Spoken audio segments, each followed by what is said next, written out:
Good evening, ladies and gentlemen, and welcome to the fourth talk between chords. This series is sponsored and created by Orchestra Vitae with the great support and sponsorship of the Spanish Embassy in London, to whom we are extremely grateful for their support.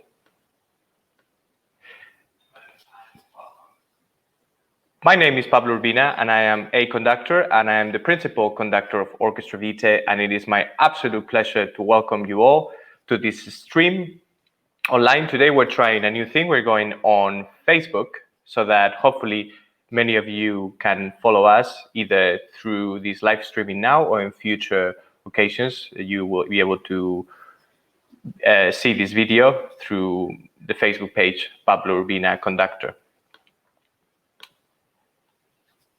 Over the last few weeks, we have had the opportunity to discuss the repertoire of some lesser-known Spanish composers, such as Emiliana de Zubeldia and María Teresa Prieto. We have learned about Project Luz firsthand from Spain's National Prize of Music, José Luis Temes. We chatted with world-renowned classical and film composer Oscar Navarro about the world of wind ensembles, and chatted with pianist Antonio Yarzábal or sound engineer Javier Monteverde, among others. Of course, all of this with the great contribution of the players from Orchestra Vitae, who help keep these conversations live and active by playing some of the pieces that we talk about in each one of the talks. For our talk today, we are extremely honored to have the opportunity to converse with a direct family member of one of the greatest Spanish composers of the 20th century. To speak of Jesús Guridi is to speak of Basque folklore music. And though this might not seem like something out of the ordinary nowadays, when Basque culture and folklore is so much part of Spanish culture and heritage, back in the day, particularly when Jesús Guridi was alive, was not always the case. I have grown up with the music of Jesús Guridi since I was very little. Though I confess myself a Pamplona person, and I'm always very proud to say I'm from Pamplona. I was actually, for those of you that might not know, I was born in Vitoria, and I lived there until I was 3 years old. My dad's side of the family is also from Vitoria, and many of them still live there. I'm a very proud Basque, and I champion its culture and heritage. Actually, when I was growing up, I always like to talk about the fact that my mother always talked about this great up-and-coming classical musician who was very known among his colleagues and friends in the conservatoire, who actually bears the name of the person we're talking about today, Jesús Guridi. And they used to say that he was going to be a great classical conductor in the future. That person is Juanjo Mena, who has gone on to become one of the greatest Spanish conductors nowadays, and who is also a very proud champion of Jesús Guridi's music. I want to start this talk today, before introducing our esteemed guest, by giving you one example of Guridi's music from perhaps one of his most famous pieces. This is El Caserío, an operatic zarzuela, and as we will learn in just a couple of weeks in our sixth talk, zarzuela is the Spanish operatic genre. This clip that I'm about to show you was from a production from just this season, who opened the season for the Zarzuela Teatro in Madrid under the music direction of, you might have guessed, none other than Juanjo Mena. I hope that you enjoy a little clip from El Caserío.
Isn't that just absolutely wonderful? And I like this clip particularly because it really shows a lot of the Basque folklore. For those of you that don't know much about Basque culture, what you just saw, where it's called dancharis, and they have a very specific traditional dance routine that they perform in public festivities or also sometimes religious festivities. And it absolutely, the way that Guridi very cleverly incorporates some of these tunes and traditions into an orchestral setting is just absolutely wonderful, in my opinion. Before we continue, I thought I'd give you, for those of you that might be completely new to Jesús Guridi, I'm going to give you a little bit of a note in his biography. He was born in Vitoria within a family of musicians. His mother, María de Trinidad Vidaola, was a violinist. His father, Lorenzo Guridi, was a pianist. His great-grandfather, the great, and I would say sadly now forgotten, although we mentioned him briefly in a couple of talks ago, was Nicolás Ledesma. After completing his first studies in Zaragoza, he moved to Madrid, where he received classes from Valentín Arín. Already in Bilbao, he participates in the activities of the society called El Cuartito, where he meets some of his mentors. He receives violin lessons from Lope Alaña and harmony from José Sainz Pesabe. Just at the age of 15, he offered his first public concert at the Bilbao Philharmonic Society, and at 18, he entered the Escola Cantorum, the very prestigious school in Paris, where he got to study organ, which was his main instrument, with Abel Decaux, composition with Auguste Serieux, and counterpoint and fugue with Vincent d'Indy. It is here that he will meet the also very famous Spanish composer Usandizaga, who will join him in a great friendship that will last for the entire duration of Usandizaga's life until he passed away. He then moved to Brussels and studied with Joseph Jongen and in Cologne with Nizzo, which was, as you might know, a disciple of Liszt. In these travels through Europe, he soaked in all the influences of the composers of the time that were most popular, Liszt, Wagner, Franck, all the Russians. And I think that this is where he probably started soaking in some of the compositional influences that we will see throughout his output as a composer. Then, of course, he also soaked in some of the current trends of composition from the composers of the time, like Debussy or Richard Strauss. And the next clip that I'm about to show you certainly make you realize of those influences. In 1912, he was appointed the director of the Bilbao Choral Society, and which is the same year that Usandizaga dies. To name a few, in 1944, he would enter the Madrid Conservatoire, becoming a few years later his director. Guridi was a man who lived in between simplicity and what we could say the spirit of an adventurous artist. He was romantic at times and above all very family orientated. And what a better way to show this than having today as a guest one of his direct family members. He was calm, without internal or external conflicts, with very firm convictions and beliefs, and not really extravagant hobbies. With his death, we can say that Spain lost the tradition of the musician artisan, the one that prefers the satisfaction of the work well done before the affirmation of his own persona. To speak of Guridi is synonym of the organ, the instrument that he loved most and which served as his bread and butter earner in many instances of his life. Before I introduce our esteemed guest for tonight, I wanted to give you another music example of Guridi, where I truly, as I just mentioned, believe that we can distinctly hear these influences that shaped his composition career. He composed The Adventures of Don Quixote in 1916, when he was still pretty young, and it surely will evoke the memory of certain influence from composers such as Strauss or Wagner. Enjoy.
I don't want to put off too much longer the introduction of our guest tonight, but I thought I'd give you a few remarks about the granddaughter of Jesús Guridi, Blanca Guridi. Blanca, being a child and coming from a musical family, entered the Spanish Conservatoire of Music in Madrid. Later on, she went to the University Complutense in Madrid to study German philology and also would attend the studies of dramatic art in the Conservatory of Dramatic Art, also in Madrid. After finishing her degree in drama, she was offered a main part in the theater company created by one of his teachers, the playwright Francisco Nieva. After working as an actress, she traveled to London and joined the London and International School of Acting for a postgraduate course led by Brian Liston, studying also voice technique with Laverne Williams and Iris Grumman. Back in Spain, she continued her work as an actress and singer, joining a great part of Spanish opera companies around the country and perfectioning voice technique with Enzo Spatola. It is my absolute pleasure to welcome to Between Chords Talk to Blanca Guridi. Hello, Blanca. How are you doing? Hello, Pablo. Thank you very much for inviting me. Oh, now I can hear you perfectly fine. How are you doing? How are things in Madrid? Is your family well? Are you keeping safe? Yes, everything is okay. Everything is all right. Excuse me because there was a little problem with the connection, but now everything is so far out. Brilliant. That's what I like to hear. So, Blanca, the first quick question I had for you today is, what are the earliest memories that you have growing up about your grandfather? Because I understand that you just about collided between the time of his passing and the time of your birth. Yeah, because my grandfather, he died in the 1961, and my mother was pregnant of me, and he was in an advanced pregnancy because when he died, because he died in April and I was born in July, Wow. the 2nd of July, so it was just only 2 months. So really, everything I know about my grandfather, apart of course of his music and everything that has been written of him, because there is a lot of literature. Even if we think that there is not, there is a lot of literature, and it's still coming. Students are making theses about him. The last projects in universities. Anyway, what I know mostly about my grandfather is from my mother, because also my mother was the one who was always with him in most of the events that took part, because my mother's mother died when she was 18, and my mother was the oldest from all the family, from all the brothers. There were 6 people, 6 kids, and my mother was 18 years old. So you can imagine, she was the eldest. So she went with my grandfather to, and that's why I think that she has got the responsibility, with the agreement of all the family, really, of preserving his work until we took it to Eresville. So all the memories that I have about him, his personality, come from my mother. Oh, lovely. And we're gonna touch if about Eresville in just 1 second, but I wanted to ask, was your family aware from a very even before the Jesús Guridi passed away, or shortly after, that were they aware that there would be a huge responsibility to fulfill by ensuring that his music legacy was preserved? Did they ever imagine that he would become the composer that we know of today? Such a esteemed one of, for sure, one of Spain's greatest composers. Yes, because he had a very great success in his time. So everybody knew that he would go on, He had a lot of editions. Everything went really smoothly, And later, when he passed away, with all his work, the things, sometimes I think that with great musicians and with great artists, there is some very special part, without even the family doing, or without that, it's the society. When there is a great creator, there is something very magical that makes things go on, And for example, there has been times with my grandfather's music that, because he studied a lot and he studied very different music. I don't know. He was in a very special time, of artistical creation, and then it didn't go really, really, really in the times with the 60s. What was everything, the contemporary music, everything, But I think also that, for example, my grandfather in his organ music, he played some contemporary. It's just very difficult and very, sometimes it's, what is this? When you hear organ music, from my grandfather. So, it, and in some way you just hope you do the best you can, and that's it. Because if not, sometimes it's so much responsibility. Sometimes also it has to do with money, with big money, with families, with, and also there are some examples of musicians, of families who were broken up because of money, of heritage. So it has to be a balance between, and just confide that everything is going to be all right, and have hope. I thought before we continue our conversation, I wanted to show, because the whole point, and today I wanted to make sure that we had plenty of time to talk to you, and this is why today we don't have any live musicians from Orchestra Vitae participating, playing one of your grandfather's pieces. But on the other hand, I wanted to show as many examples as possible. So I thought now I will bring to the audience one of my personal favorites, which is his Pyrenees Symphony, which for those of you in the audience was composed in 1945. And I think it's another great example truly of his compositional mastery, because the way that he evolves themes and melodies, how beautifully and with such a degree of cleanliness and pulchritude he masters the use of orchestral timbres. It's absolutely wonderful. So I'm going to show you very quickly a clip from his Pyrenees Symphony that I hope that you very much enjoy. And I'm going to go ahead and mute Blanca and myself so that we don't disturb on the background.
I could be listening to it for absolutely the whole thing, but then we wouldn't get the chance to talk to you, Blanca. So I think we're going to continue. Can you still hear me okay?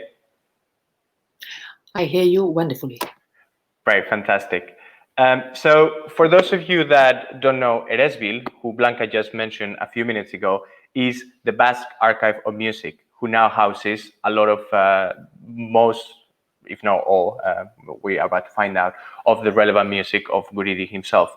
And this was actually a donation of the Guridi family. So Blanca, I wanted to ask you, how was the process of realizing that the music of your grandfather needed to be housed there or should be housed there? Do you have any decisions, or what happens with the music? Can you still use the music to be given to an orchestra if the orchestra contacts you directly? How does it work? Because I'm sure our audience and the people that will watch this video now or in the future don't know much about how music estates work and how the music is the music of a composer is treated once that it leaves the hands of the family.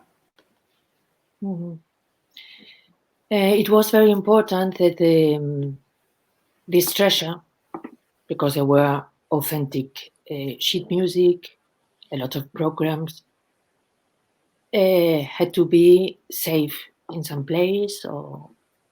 So there came the moment when my mother decided, with the agreement, of course, of the family, that the best place would be Eresbil, the Basque Archive, which was an excellent place with modern facilities. I mean, a wonderful, the best place, my mother thought, would be for depositing the music of my grandfather.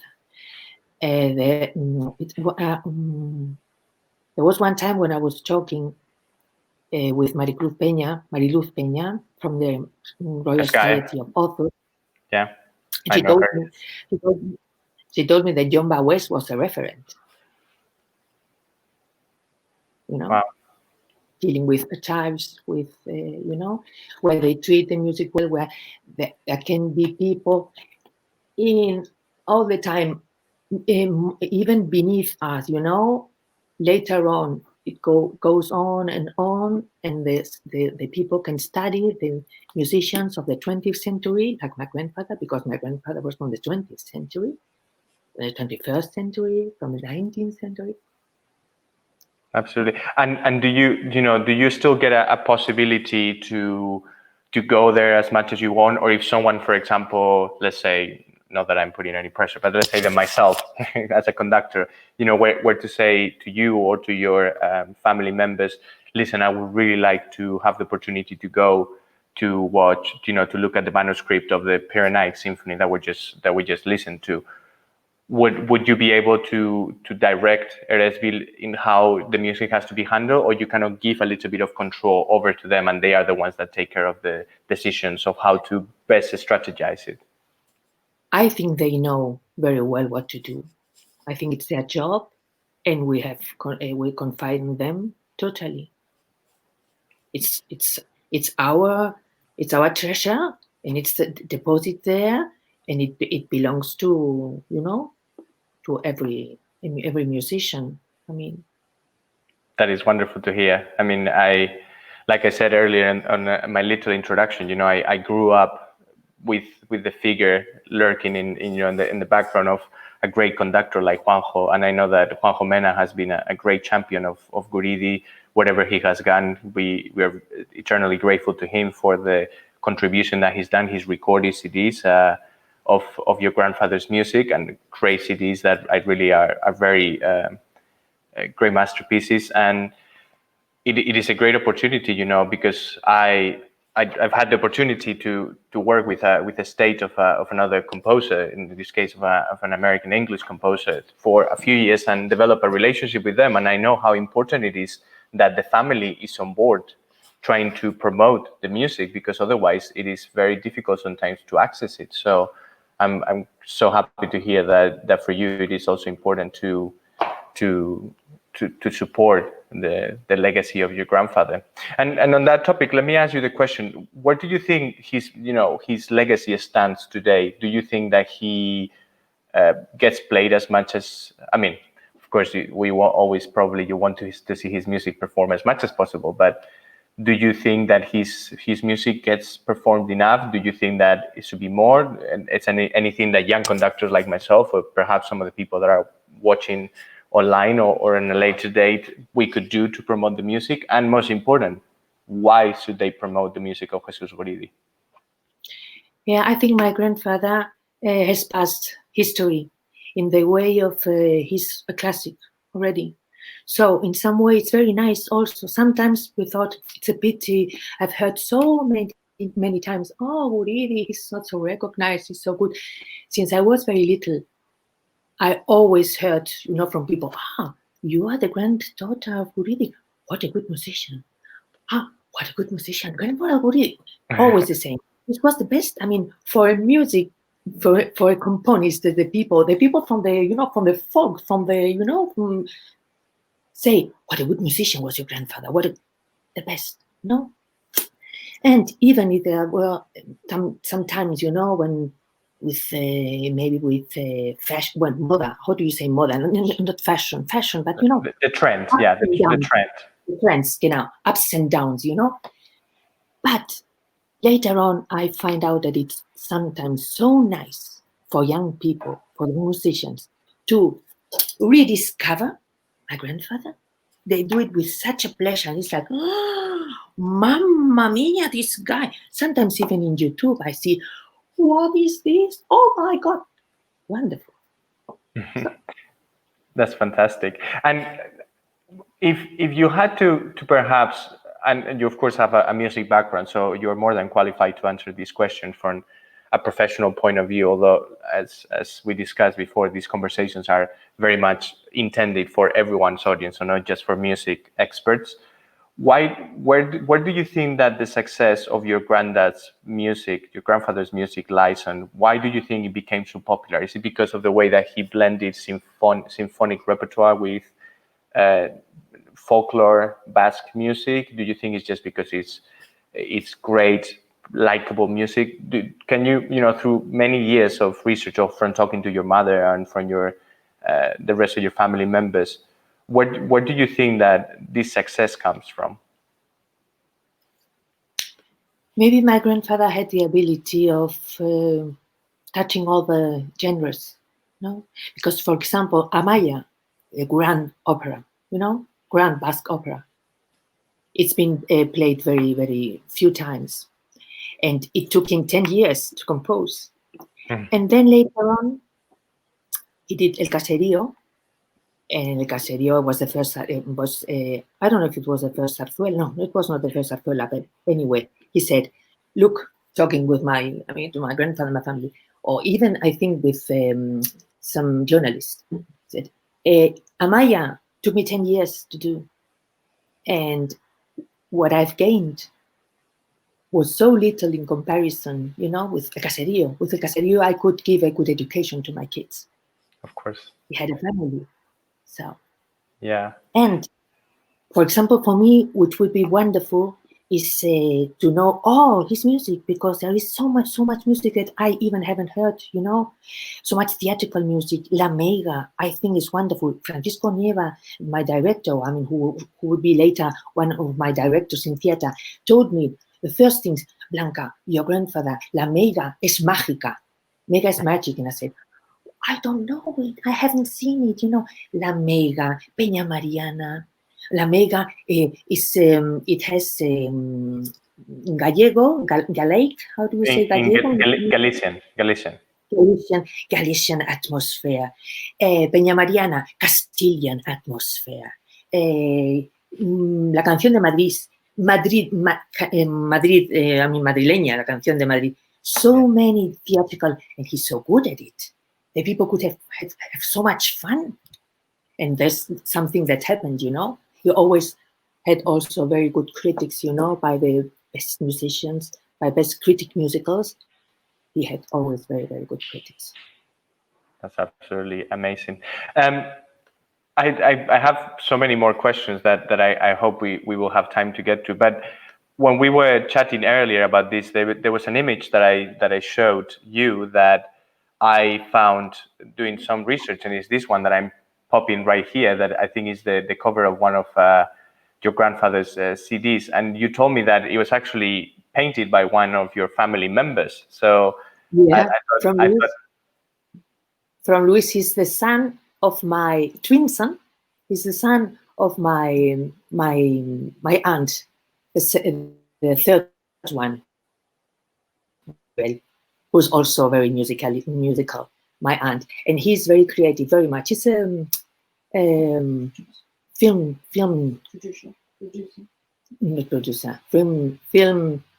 regisseur. Yeah. How do you say? Film regisseur? Film producer, yeah. A production. Yeah, Yeah. Lovely. And it's a painting of him. It's very creative. Since I heard in the background, I believe it's your daughter that is assisting with some of the technical issues. I wanted to ask you, because I thought it was absolutely beautiful, not just because of the whole story of that you told me about it, but also because of how Blanca came to be. Because you mentioned that your name was the desire of your grandfather, one of his last wishes. So I wanted you to tell the audience, which I thought it was beautiful, why it is Blanca, because a lot of people, I'm sure, won't know anything about Vitoria and the patroness of Vitoria, the religious virgin that is from Vitoria. So if you can tell us a little bit about that, I think people will really enjoy it. The Virgen Blanca, yeah. My mother was living with my father in Murcia because he got how do you say, when in your job you get transferred, Murcia, and this was the last time he had something in Murcia. I don't know if it was a homage or something, and he was of course living in for the 3 days or 2 with my mother, and they were like in the kitchen talking, haha, laughing, singing, whatever. He said, "Hey, how are you going to name the next the next born to be?" "Oh, I don't know. Brunilda." And they started to, to make names, Brunilda, these names were, ha, ha, ha. I said, "Maria Blanca, because she's the patron of Vitoria. And, okay, if it's a girl, Blanca." And so was it. That's And absolutely. my daughter is also Blanca. Oh, that's such a beautiful story, especially because it was, like you said, one of the last things, and how for me, a lot of people don't know, but I always sign as a Pablo B, and the B is from Barnaby, which was my grandfather's name. So those things, that type of a story, I think is very personal and very beautiful to treasure in the family, to never forget where we come from and the things that we love. So it's absolutely brilliant. Yeah, and also in some way, excuse me, Pablo, I think also in some way when you've lost someone so important for you, because he's important because he's your father. That's one thing. But it's also a very great personality, a very good musician. There is this so funny anecdote that I will tell you. Have we time enough to tell you?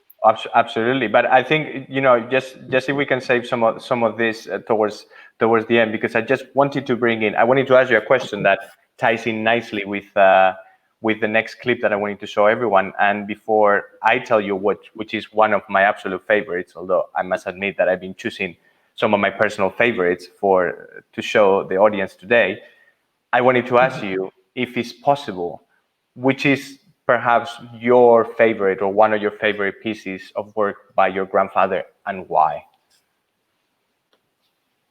I've been thinking, but I can't tell you.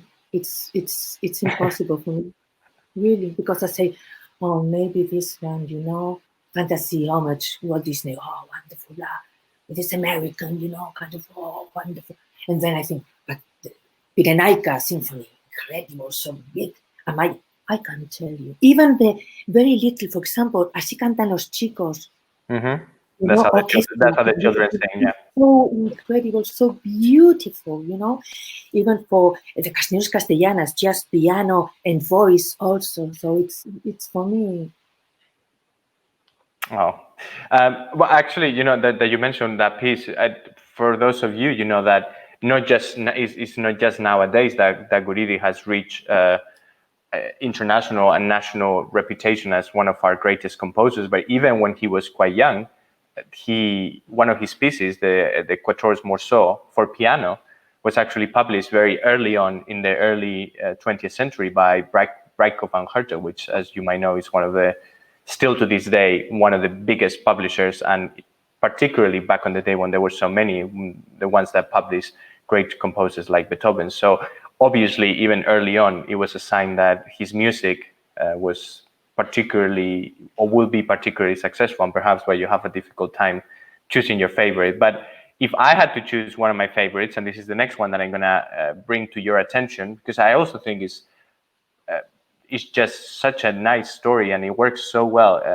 Guridi composed in 1956 a concerto for piano and orchestra, which he called a tribute, an homage to Walt Disney.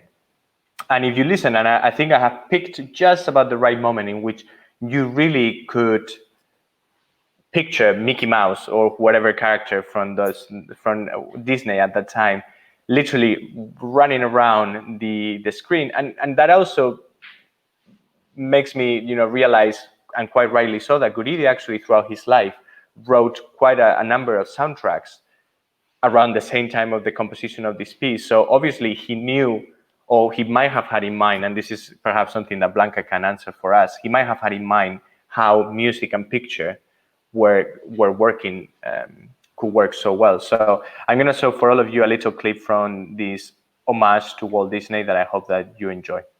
Now we'll go ahead and mute again Blanca and myself very quickly.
Absolutely, absolutely beautiful. Blanca, what can you tell you? Can you tell us a little bit about how this piece came to be, how it was conceived, why?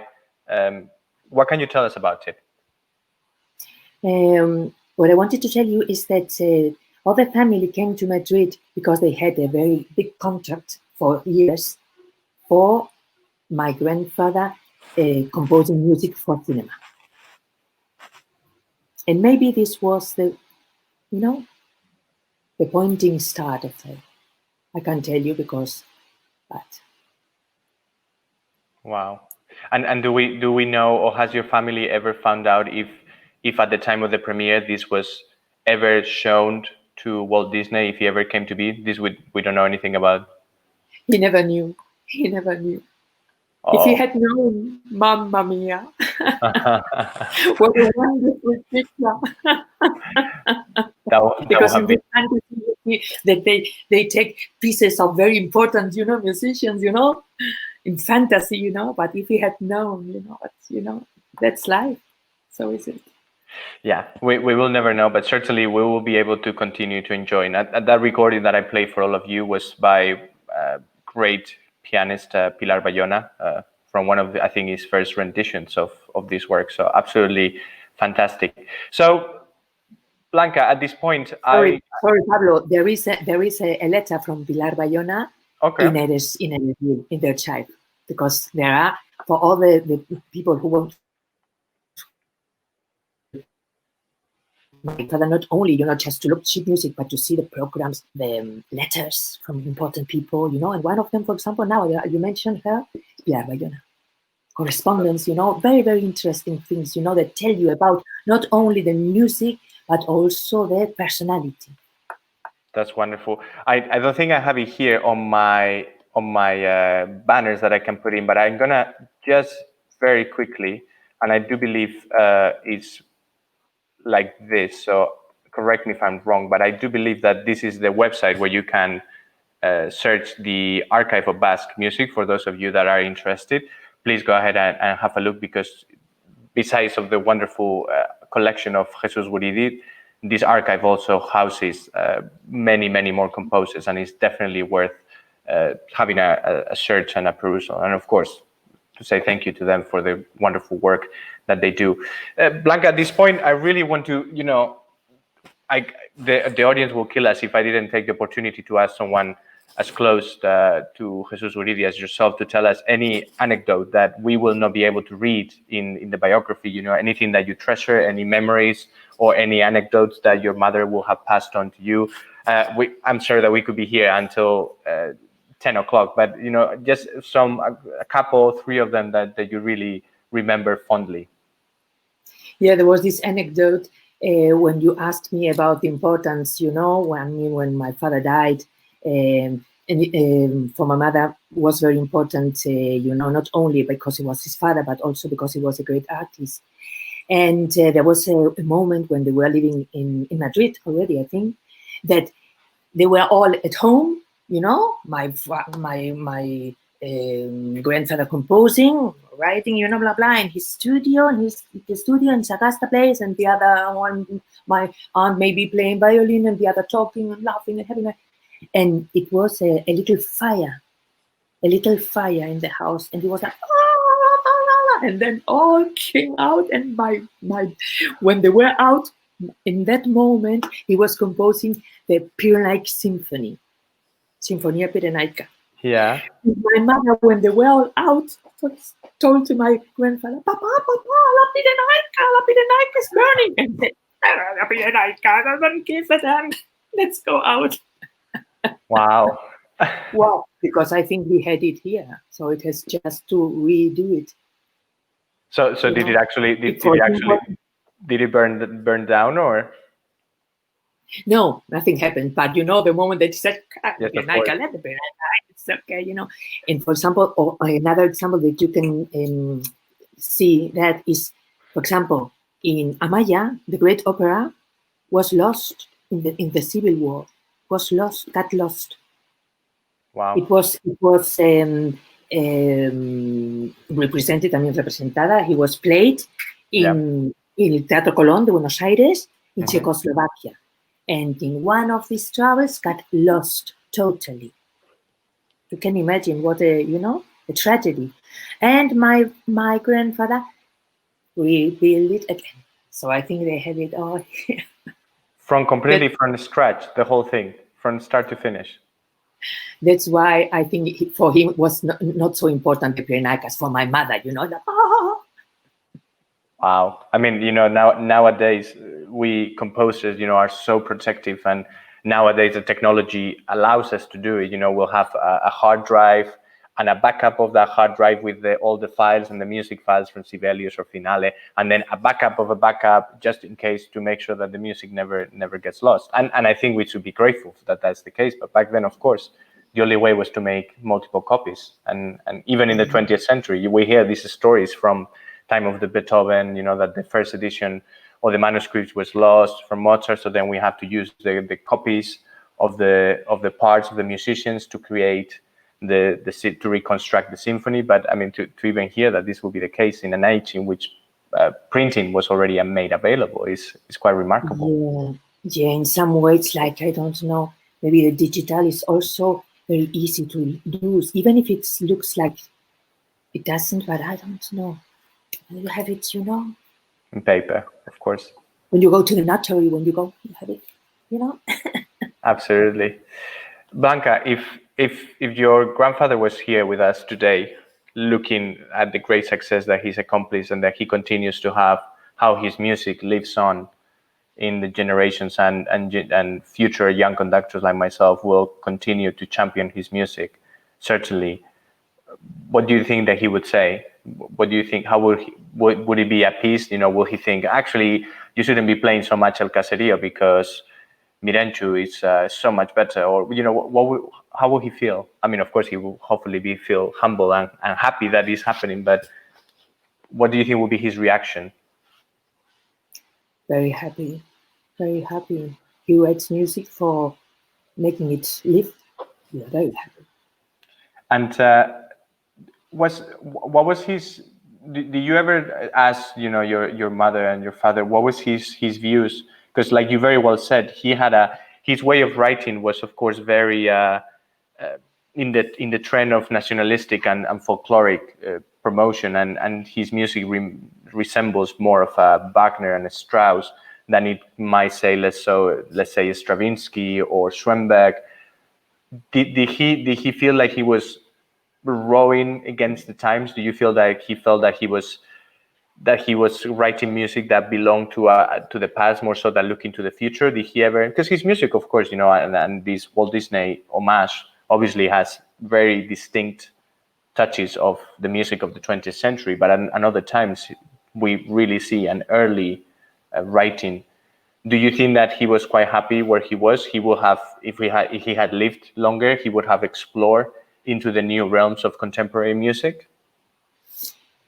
Yeah, he died being a director, and he attended a lot of juries, jury for this, jury for that, for auditioning for that.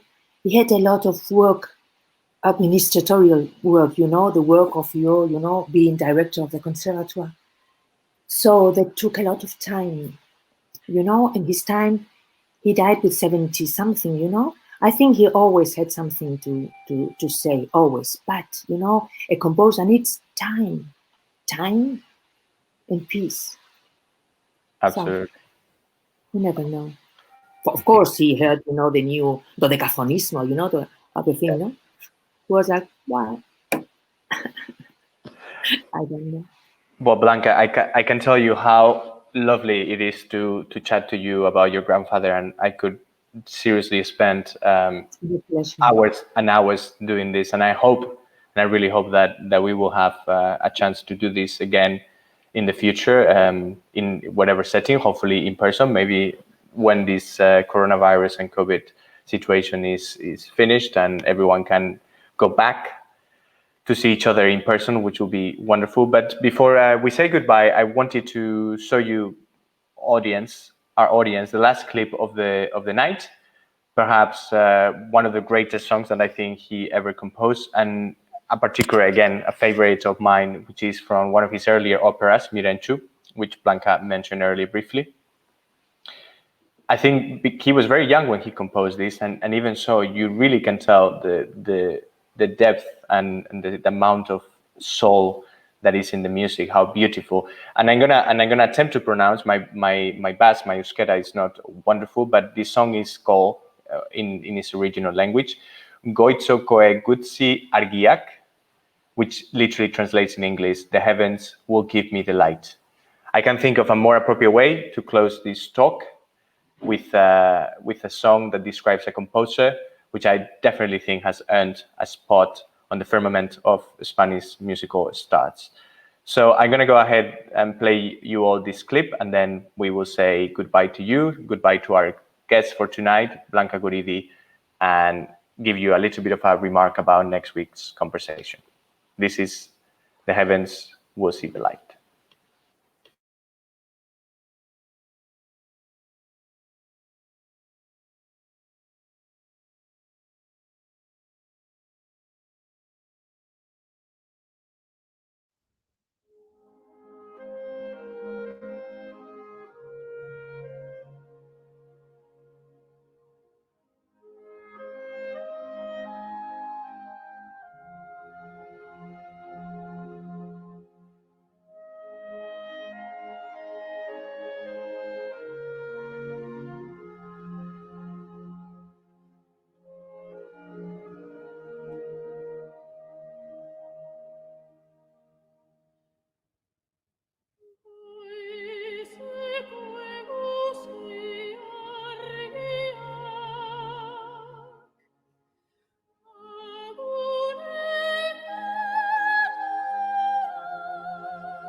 I'm afraid we don't have more time for the whole song because we are about to run out of time. I just wanted to say again, with the deepest gratitude from Orchestra Vitae and myself, Blanca, thank you so much for giving us so much insight into the wonderful life of your grandfather, into some of the great anecdotes, his music, for spending time with us. It's been an absolute privilege and a pleasure. So thank you very much. Thank you very much, Pablo. It's been a real pleasure to know you and to talk to you. Absolutely. And thank you. For our audience, as we say goodbye, I just wanted to give you a quick update or a quick briefing about what will happen next week. We will have composer Coldo Pastor, who will be talking to us about another of the greatest composers that Spain has ever produced, Manuel de Falla, and his 7 popular songs. So we are, again, taking on the topic of folklore music and learning a little bit about where these popular songs come from. And we will have these pieces performed live by 2 of the members of Orchestra Vitae, although one of them actually shifts into the piano, and both of them will give us a wonderful rendition of this music. Once again, my name is Pablo Urbina, and I'm the principal conductor of Orchestra Vitae, and it has been my pleasure hosting this talk today with Blanca Guridi, talking about Jesús Guridi. We will make sure this talk is made available on the YouTube channel of Orchestra Vitae, so please keep an eye if you want to watch it again, and also on my Facebook page, Pablo Urbina Conductor, where you will be able to see this video. Lastly, and as always, thank you so much to the Spanish Embassy in London for his great support with this initiative between Chords from Orchestra Vitae.